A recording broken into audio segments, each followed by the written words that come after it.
तीन बहनों की लालची भाभी। करिश्मा, रेशमा और मनीषा तीन बहनें हैं। उनका एक भाई भी है, मयंक। मयंक अपनी बहनों को बहुत प्यार करता है, लेकिन मयंक की पत्नी सविता इस मामले में मयंक से बिल्कुल ही अलग है।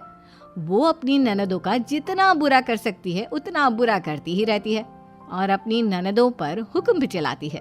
करिश्मा, करिश्मा, तुमने अभी तक नाश्ता नहीं बनाया? तुम्हारे भैया को ऑफिस जाने में देर हो रही है। हाँ भाभी, बस अभी बनाती हूँ। करिश्मा, तुम ये ढीलापन छोड़ दो। कल को पराए घर जाना है। वहाँ अगर तुम इस तरह से काम करोगी तो लोग क्या कहेंगे कि माँ ने और भाभी ने कुछ सिखाया नहीं। और तुम्हारी दोनों बहनें कहाँ हैं? अब रेशमा मार्केट गई है और मनीषा सो रही है। क्या? सुबह के 8 बज रहे हैं और ये महारानी अभी भी सो रही है? ये कहते हुए सविता अपनी सास दुर्गा देवी के पास जाती है। माँ जी, देख रही हो अपनी बेटियों के तौर तरीके? क्या हुआ बहू, सुबह सुबह क्या कर दिया मेरी बेटियों ने? अरे एक तो अभी अभी उठकर किचन में गई है, दूसरी सुबह सुबह बाहर चली गई और तीसरी अभी तक सो रही है। क्या करूं मैं इन तीनों का? मैं तो परेशान हो गई हूँ। जाकर उठा उसे और रेशमा से मैं बात करती हूँ। सविता सीधा मनीषा के कमरे में जाती है और उससे कहती है, महारानी जल्दी उठो, सूरज सर पर आ गया है। भाभी थोड़ी देर और सोने दो ना, मैं रात को लेट सोई थी। वो क्या है ना, यूनिट टेस्ट चल रहे हैं। शराफत से उठती है या नहीं, या फिर पानी की भरी बाल्टी डालूं तेरे ऊपर? नहीं भाभी, मुझे बिस्तर में नहीं नहाना, उठती हूँ मैं। मनीषा जल्दी से उठकर बाथरूम में चली जाती है। सभी आराम से बैठकर नाश्ता कर रहे होते कि तभी रेशमा बाजार से हाथ में सामान लिए आ जाती है। रेशमा को देखते ही सविता उस पर बरस पड़ती है। लो, आ गई महारानी। ऐसा भी क्या सामान लाना था जो सुबह आंख मलते ही बाजार की तरफ रवाना हो गई? भाभी, कल आप ही तो चीख रही थी कि घर का सारा सामान मुझे ही लाना पड़ता है, घर में किसी को भी किसी काम से कोई लेना देना नहीं है। अब मैं बाजार जाकर सामान ले आई तो आपको इस बात से भी तकलीफ हो रही है? देख रही हो माँ जी, अपनी बेटी की जुबान कैंची से भी तेज चलती है। और मयंक, आप तो कुछ कहेंगे नहीं अपनी लाडली बहन को? रेशमा, अपनी भाभी से ऐसे बात नहीं करते। चलो माफी मांगो। भैया, मैं क्यों माफी मांगू? आप भाभी से बोलिए ना कि हम पर कम हुक्म चलाया करे। हम इस घर की बेटियां हैं और आपकी पत्नी की ननद है, नौकरानी नहीं। लो कर लो बात। इनकी भलाई के लिए कुछ भी बोलो तो इन्हें बुरा लग जाता है। इस घर में यही इज्जत है मेरी। देख लो माँ जी, आपकी बेटी किस लहजे में मुझसे बात कर रही है। सविता वहां से चली जाती है। मयंक को बहुत गुस्सा आता है, वो भी वहां से चला जाता है। फिर करिश्मा रेशमा को समझाती है, रेशमा, तुम्हें भाभी से माफी मांग लेनी चाहिए थी ना। लेकिन दीदी, मैंने कुछ किया ही नहीं, तो मैं माफी क्यों मांगू? हाँ करिश्मा दीदी, रेशमा दीदी जैसे ही घर में आई भाभी ही उन पर चिल्ला रही थी। हाँ, मैं मानती हूँ कि गलती भाभी की थी। मैं तो इसलिए बोल रही हूँ कि भाभी ने माँ को तो पूरी तरह अपने वश में कर लिया है। वो हमारी बात सुनती ही नहीं। मयंक भैया हमारे लिए हमेशा खड़े रहते हैं, इसलिए उनकी बात का मान तो तुम्हें रखना चाहिए था ना। कोई फायदा नहीं दीदी, कुछ दिनों की बात और है, भाभी उन्हें भी हमारे खिलाफ भड़का देंगी। फिर वो भी माँ की तरह हमारी किसी बात का विश्वास नहीं करेंगे। इसी तरह सविता अपनी तीनों ननदों को किसी न किसी बात पर परेशान करती रहती थी। एक दिन मयंक अपनी तीनों बहनों के लिए गिफ्ट लाया। करिश्मा, ये तुम्हारे लिए हार का सेट। रेशमा, तुम्हारे लिए सुंदर सी ड्रेस। और मनीषा, तुम्हें किताबें पसंद है ना, तुम्हारे लिए किताबें लाया हूँ। थैंक यू भैया। थैंक यू भैया। थैंक यू भैया। करिश्मा, तुम्हारा नेकलेस कितना सुंदर है, ये भैया कहाँ से ले आए होंगे? मैंने भैया को 3 दिन पहले फोन पर ये डिजाइन दिखाया था और आज भैया ये ले आए। सविता तो अपनी ननदों के गिफ्ट्स देखकर जल गई और करिश्मा का नेकलेस तो उसे भी बहुत पसंद आया था। अपनी बहनों के लिए कितना अच्छा नेकलेस लेकर आए हैं, मुझे कभी कोई गिफ्ट नहीं दिया।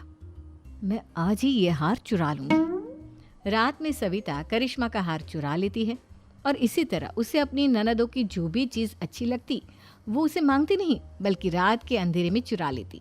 इसी तरह दिन बीतते गए और सविता ने मयंक के दिल में भी उसकी बहनों के लिए नफरत पैदा कर दी। एक दिन मयंक ने करिश्मा और रेशमा के लिए रिश्ता देखा और ये बात उसने घर में सबको बताई।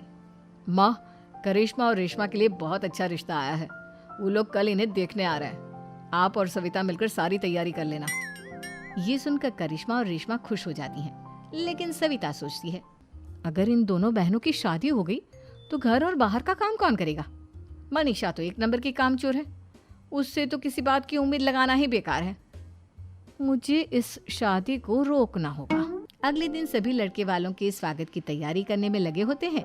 तभी मयंक अपनी बहनों से आकर कहता है, तैयार हो गई तुम दोनों?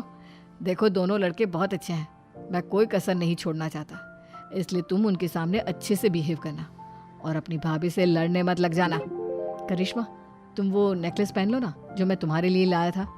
भैया मैं बहुत देर से वो नेकलेस ढूंढ रही हूँ, लेकिन मुझे मिल ही नहीं रहा। क्या तुमने नेकलेस खो दिया? तुम्हें पता भी है वो कितना महंगा था? तुम कोई काम ढंग से नहीं कर सकती। मयंक गुस्से में वहां से चला जाता है। थोड़ी देर बाद लड़के वाले भी आ जाते हैं। वो दोनों बहनों को पसंद कर लेते हैं और रिश्ता पक्का हो जाता है। लेकिन सविता के दिमाग में तो कुछ और ही खिचड़ी पक रही थी। वो पंडित जी के पास करिश्मा की कुंडली लेकर जाती है और उन्हें पैसे देकर करिश्मा की कुंडली बदलवा देती है। जब लड़के वालों के पास करिश्मा की कुंडली जाती है तो वो दुर्गा को फोन करते हैं। बहन जी, हमने करिश्मा की कुंडली अपने पंडित जी को दिखाई थी।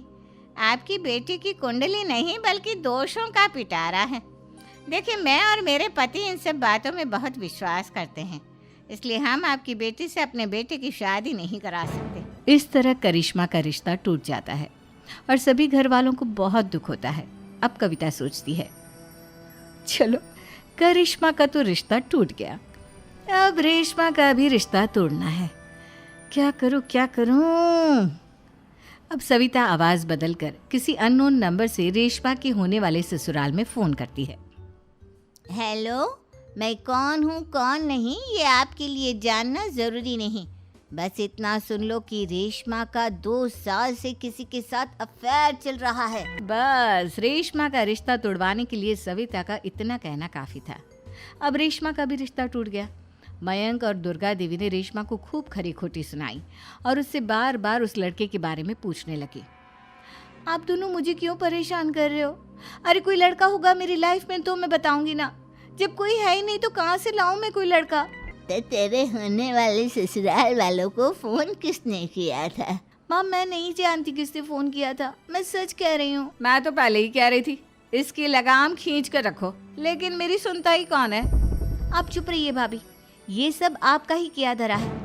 अब तीनों बहनों को विश्वास हो जाता है कि ये सब उनकी भाभी ही कर रही है। तीनों बहनें अपनी भाभी को सबक सिखाने के लिए एक वकील कर लेती है और घर में हिस्सा मांगना। देखो भैया, माँ बाप की जायदाद में जितना बेटों का हक होता है उतना ही बेटियों का, इसलिए इस घर के 4 हिस्से होंगे और हमें अपना हिस्सा चाहिए। मैंने तुम्हारे लिए क्या क्या नहीं किया और तुम इस घर में हिस्सा मांग रही हो?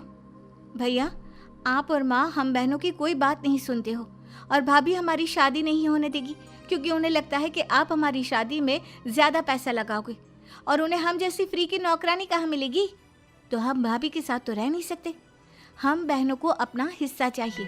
अरे तुम्हें शर्म आनी चाहिए अपने भाभी पर ऐसा इल्जाम लगाते हुए। वो तुम्हारे बारे में कितना सोचती है। हाँ माँ, भाभी हमारे बारे में बहुत सोचती है, दिन रात बस यही सोचती रहती है कि किस तरह से अपनी तीनों ननदों को परेशान करूं और कभी मुझे पढ़ने भी नहीं देती। दोनों बहनों का रिश्ता भी तो इन्होंने ही तोड़वाया है और रात में हमारे कमरे में आकर हमारी चीजें भी चुराती हैं। इसी तरह सविता की तीनों ननदें अपनी बात पर अड़ी रही। अब कोर्ट में तारीख भी शुरू हो गई। जब सविता को लगा कि उसकी तीनों ननद इतनी आसानी से नहीं मानने वाली, तो उसने अपने पति और सास को सारी सच्चाई बता दी और अपनी तीनों ननद से माफी मांगी। मयंक और दुर्गा को भी अपनी गलती का एहसास हो गया। अब सविता खुद करिश्मा और रेशमा के लिए अच्छा रिश्ता ढूंढती है और उनकी शादी करवाती है।